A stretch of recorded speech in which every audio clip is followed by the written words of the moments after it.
মাগরিবের পরে কারোর সঙ্গে কথা না বলে এই দোয়াটি 7 বার পরে আল্লাহ তাআলার কাছে যা চাইবেন আল্লাহ আপনাকে তাই দান করবে।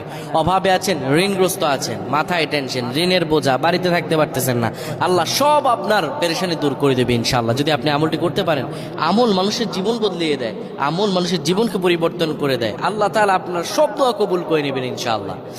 মাগরিব নামাজের পরে কিবলামুখী হয়ে থাকবেন, কারোর সঙ্গে কথা বলবেন না, কারোর সঙ্গে কথা না বলে কিবলামুখী হয়ে আপনি পড়বেন আল্লাহুম্মা আজিরনা মিনান নার, আল্লাহুম্মা আজিরনা মিনান নার, আল্লাহুম্মা আজিরনা মিনান নার।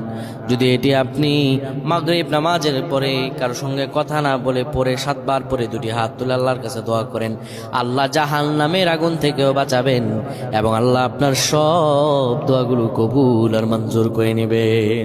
আল্লাহুম্মা আমিন।